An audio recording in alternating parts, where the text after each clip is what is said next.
there. Last week we were talking about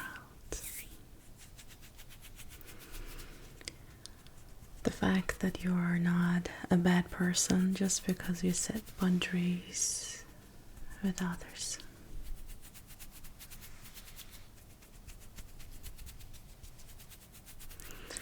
And today we will continue that conversation. How to deal with other people's anger. It's a quite sensitive topic. I mean, so far we talked about how it was not your fault when people behaved poorly towards you. And then we talked about the fact that boundaries are not for other people. They're for you. They're your anchor. Boundaries helps you to feel grounded, to know where you stand, what to say yes to, what to say no to. We're not here to change other people's behavior. We're not here to tell them how to treat us. We're not here to correct their behavior. We're simply here to know our own worthiness, to have respect for ourselves, to know when to remove ourselves from the presence of others. And this helps us to feel safe. So boundaries are like a fortress around us. It helps us to feel safe in the world. And when that fortress is getting attacked by other people, when they try to tear it down, that's when we feel unsafe. So we have also talked about the fact that just because you try to set boundaries doesn't mean that now you have become a bad person. Some people are really good at making you feel like you are the bad person when you set boundaries. And one of the things that I have struggled a lot when it comes to learning to set boundaries was the fact that I was afraid of people getting angry at me. And it took me a while to understand that it was because of the adults who got angry at me when I was younger, when I wanted to do things in my own way, when I wanted to get to know myself. They said no. They wanted me to do things in their way. They wanted to mold me into shape so that I would become someone to please them. If I didn't behave according to their discipline, they would get angry at me. And I got scared. And that fear remained within me. I never really questioned this fear up until a couple of years ago, that I finally see that I am now an adult. And from this adult's perspective, the other adults who got angry at me, they were simply didn't know how to regulate their emotions. Because today I am also a parent. I catch myself when I'm getting angry at my child for certain things that she does. That actually she didn't deserve that. And I stop myself even before I speak with anger, realizing that this is not about her. This is not about what she did. This is about me just trying to find a way to let out steam. That's exactly what my parents did. That's exactly what the other adults did. The punishment didn't match the crime. So we developed this fear. The fear that if others get angry at us, it's scary. I mean, it was scary when we were younger, when we were a child. But honestly though, is it scary now? If another adult gets angry at you, you're also an adult now. You can protect yourself. You know that.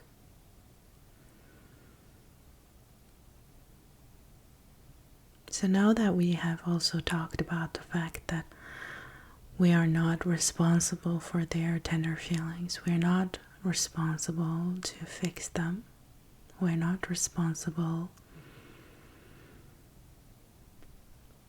if they're upset, their anger is not because of what we did. It is just unexpressed, stuck emotions, stuck energy, trying to get out. They were just constantly looking for an opportunity to let out this emotion. And they were just using your change. You change because now you're setting boundaries. You change because now they cannot get anything they want from you. You're a changed person now. And they realize that they can no longer get what they want from you. We talked about this. Entitled people.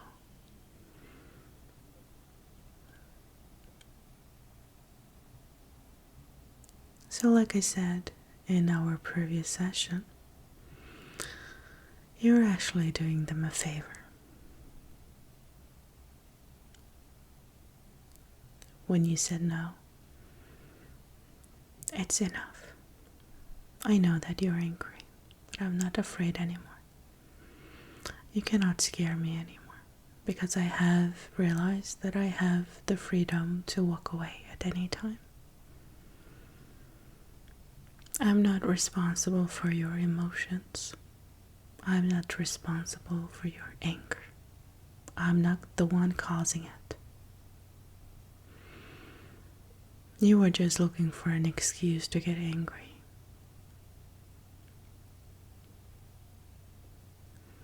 And by walking away, I'm doing you a favor. Just sit there with your feelings and think about this. When you respond to them like this, you take your power back.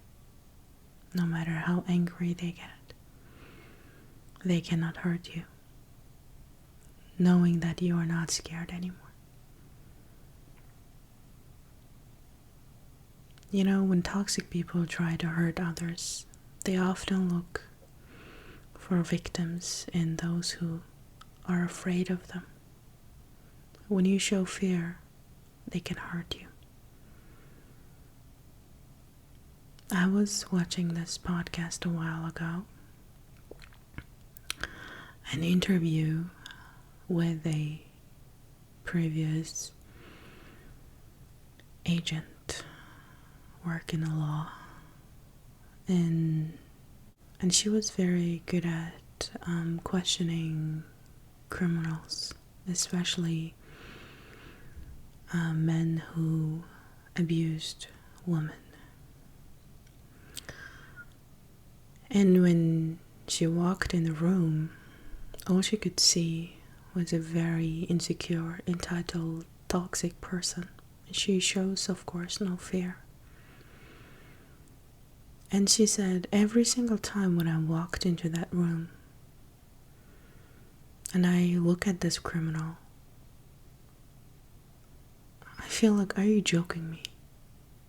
You? You are the one who committed these hideous crimes against another human being? I mean, you were just an insecure scumbag. I mean, of course, she doesn't say this out loud, but she said, this is how I felt every single time when I walked into that room. I cannot believe that these people actually made somebody else scared.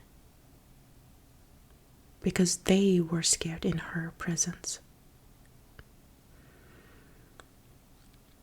And she explained further by saying that when these people choose their victims, they often go for the ones who feels insecure, who struggles with saying no. And once they find that soft spot, they choose them as their victim, and then they just go further. They actually use the victim's fear to hurt them. Because once you're afraid, once you cannot say no, once you feel like you cannot protect yourself, you allow these insecure, toxic people into your life, and they take whatever they want.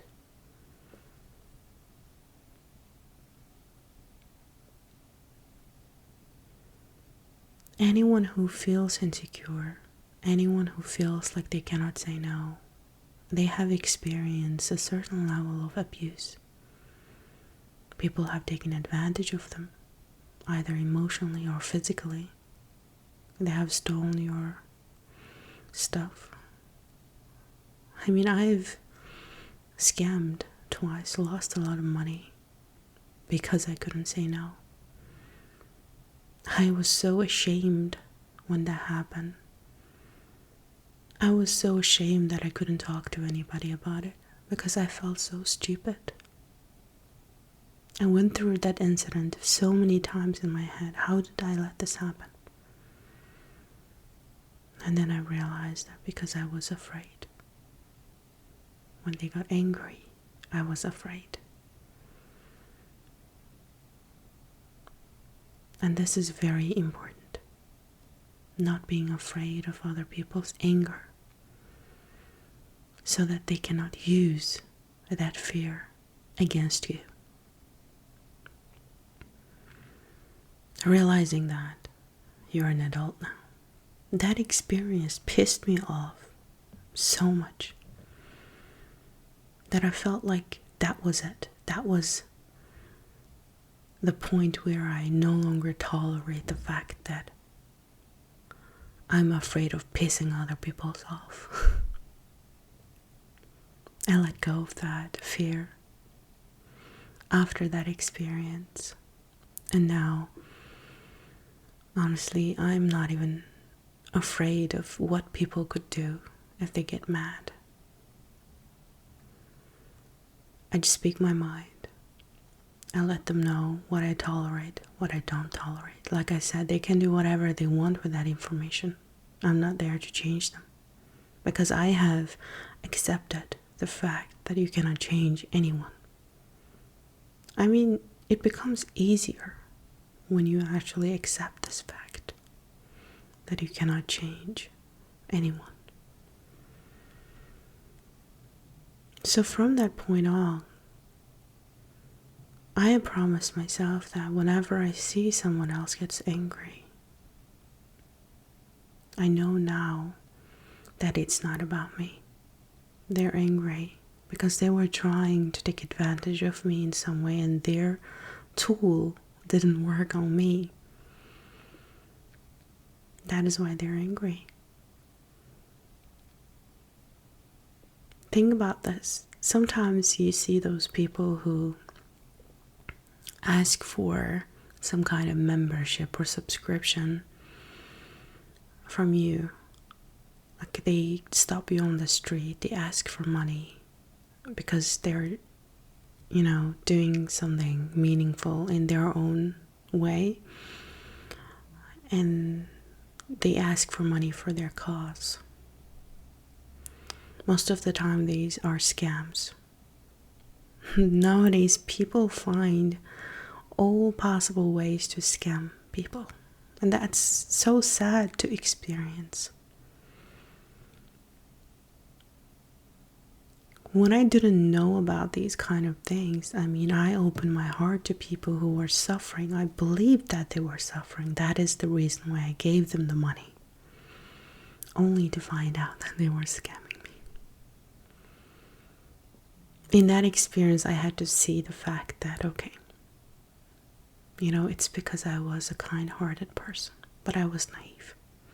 I can still continue to be kind, but I can no longer live with this naivety. I used to stop and talk to these kind of people. And I used to feel bad if I couldn't offer them help. But now I walk right past. I don't even smile at them. I don't even look at them. If I really want to give charity, there are legitimate organizations out there you can donate money to. But after experiencing what I have experienced, I become skeptical. I've learned from my mistake. That is the most important part. You shouldn't be afraid of making somebody upset. If they get angry because you walked past them, didn't even look at them, let them deal with it. But if you are afraid of making them angry, then you start to feel this guilt. You have to question where this guilt is coming from. Who made you feel guilty when you were younger?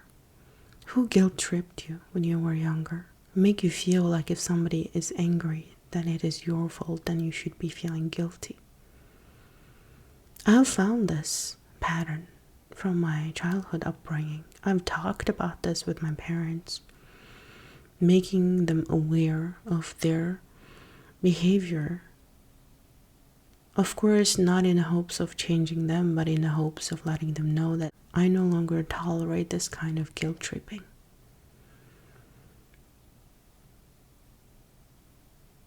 And of course, they every now and then slip back to their pattern. But then I just walk away. And that's when they know they crossed the boundary.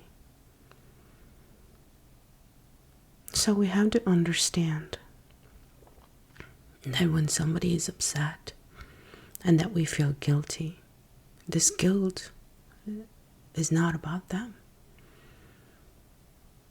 You have to understand who made you feel guilty and understand the fact that they were guilt tripping you so that they can control you, so that they can manipulate you. When somebody guilt trips you, it is 100% about manipulation. There's no question about it. And you have to remember that you didn't do anything wrong. The only thing you did was to stand up for yourself, for your boundaries, for your values. And once you get that, you no longer feel guilty. There are situations that we should be feeling guilty about. If you don't feel guilt at all, then you are a sociopath. But the very fact that you feel guilty when somebody gets angry is that you are on a very extreme side of the spectrum. That you allow people to manipulate you because you feel guilty. We have to find a balance in the middle. There are times to feel guilty. There are times to not to feel guilty. So to sum up in today's session, when somebody gets angry, know that they're guilt tripping you. They're making you feel responsible for their anger. And they are asking you to do something about it. And this is when you have to realize the first and foremost big fact right in front of you is that you're not a child anymore. They cannot do anything to you. And it's not your fault that they're angry, and therefore you're not guilty. And so their guilt tripping does not work on you. They cannot manipulate you anymore. They cannot control you. And they will get even more angry because they cannot get what they want from you.